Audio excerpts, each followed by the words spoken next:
نحمده ونصلي ونسلم على رسوله الكريم اما بعد فاعوذ بالله من الشيطان الرجيم بسم الله الرحمن الرحيم قال الله تبارك وتعالى في القرآن المجيد فلا تزكوا انفسكم هو اعلم بمن اتقى صدق اللہ العظیم۔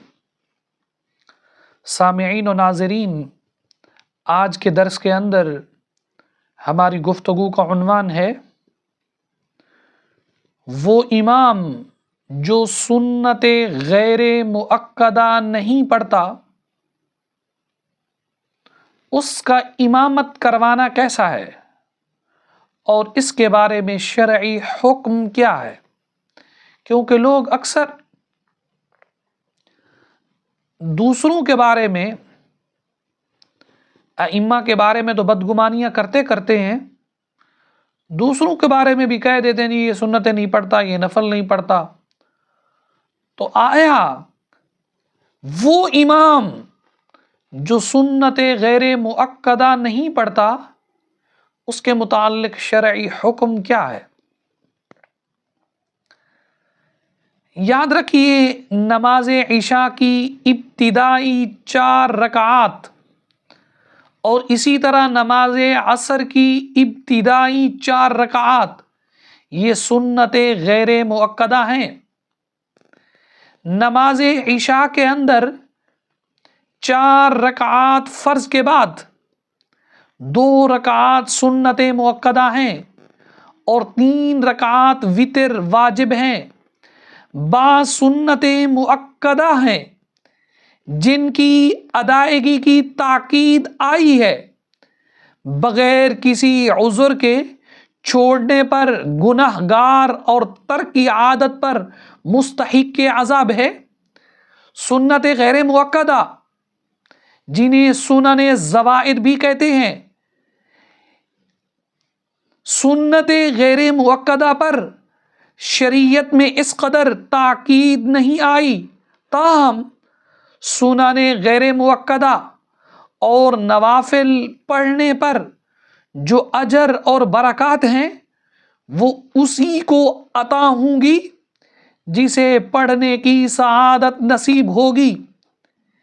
ایسے علماء اور مفتیان کرام جو دین کی خدمت میں ہمہ وقت مصروف رہتے ہیں اور لوگ ان کی جانب رجوع کرتے ہیں، انہیں کثرت مشاغل کے سبب سنتیں ادا نہ کرنے کی رخصت ہے۔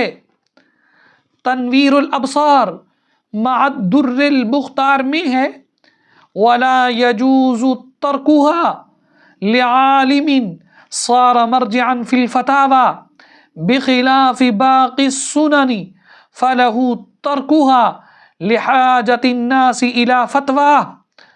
فرمایا فجر کی 2 رکعات سنت کا ترک کرنا جائز نہیں ہے اگر کوئی عالم مرجع فتویٰ ہو کہ لوگوں کی حاجت کے سبب فتویٰ دینے میں اسے سنت پڑھنے کا موقع نہیں ملتا تو نماز فجر کی سنت کے علاوہ وہ باقی سنتیں بھی ترک کر سکتا ہے۔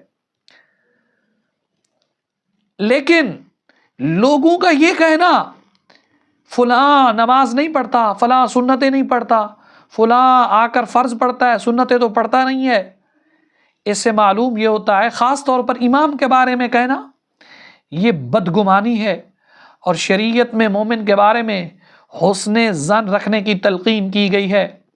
ممکن ہے کہ مذکورہ امام صاحب اپنے گھر میں پڑھتے ہوں، سنتوں اور نوافل کا گھر پر پڑھنا بہتر ہے بلکہ افضل ہے۔ میرے آقا و مولا صلی اللہ تعالی علیہ وسلم نے فرمایا فَإِنَّ خَيْرَ صَلَاةِ الْمَرْءِ فِي بَيْتِهِ إِلَّا الصَّلَاةَ الْمَكْتُوبَةَ، فرمایا فرض نماز کے سوا ان کا مسجد میں باجماعت پڑھنا افضل ہے۔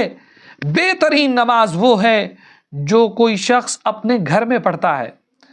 اور میرے آقا و مولا صلی اللہ تعالی علیہ وسلم نے فرمایا اجعلوا فی بیوتکم من صلاتکم ولا تتخذوها قبورا، اپنی نفلی نمازیں اپنے گھروں میں بھی پڑھا کرو اور اپنے گھروں کو قبرستان نہ بناؤ، کیونکہ گھروں میں جب نمازیں بالکل نہیں پڑھی جائیں گی تو وہ قبرستان کا منظر پیش کرے گا۔ اور تیسری حدیث، میرے آقا و مولا صلی اللہ تعالیٰ علیہ وسلم نے فرمایا افضل صلاتکم فی بیوتکم الا المکتوبہ، فرمایا فرض نمازوں کے علاوہ نفلی نماز کا گھر میں پڑھنا افضل ہے۔ اور اسی طرح میرے نبی نے فرمایا اذا قضى احدکم الصلاة فی مسجدہ فلیجعل لبیتہ نصیبا من صلاتہ فإن اللہ جاعل فی بیتہ من صلاتہ خیرا۔ جب تم میں سے کوئی شخص مسجد میں فرض نماز پڑھ لے تو اپنی نماز کا ایک حصہ اپنے گھر میں بھی ادا کیا کرے، کیونکہ گھر کے اندر نماز پڑھنے سے گھر کے اندر خیر کا نزول ہوتا ہے۔ لہٰذا آپ نوافل اور سنت غیر موقدہ نہ پڑھنے پر کسی کو ملامت نہیں کر سکتے، البتہ پڑھنے والے کی تحسین کرنا اچھی بات ہے۔ لیکن آج کل ایک اخلاقی بیماری اپنی بڑائی اور پارسائی کے زام میں مبتلا ہونے کی وجہ سے ہے۔ اس کے لیے دوسروں کے عیوب کو تلاش کرنا ضروری سمجھا جاتا ہے۔ اللہ فرماتا ہے فَلَا تُزَكُّوا أَنفُسَكُمْ هُوَ أَعْلَمُ بِمَنِ اتَّقَىٰ، سو تم اپنی پارسائی کا دعویٰ نہ کرو، اللہ متقین کو خوب جانتا ہے۔ ہمیں اپنی اصلاح پر توجہ دینی چاہیے۔ دوسروں کی پردہ پوشی اچھی بات ہے، سوائے اس کے کہ کسی کی بدعملی اتنی ظاہر و باہر ہو کہ اس کے شر سے پورا معاشرہ متاثر ہو رہا ہو۔ بہادر شاہ ظفر نے کیا خوب کہا ہے، نہ تھی حال کی جب ہمیں اپنے خبر، رہے دیکھتے اوروں کے عیب و ہنر، پڑی اپنی برائیوں پر جو نظر، تو نگاہ میں کوئی برا نہ رہا۔ اللہ ہمیں خود کو اپنی اصلاح کرنے کی توفیق رفیق عطا فرمائے۔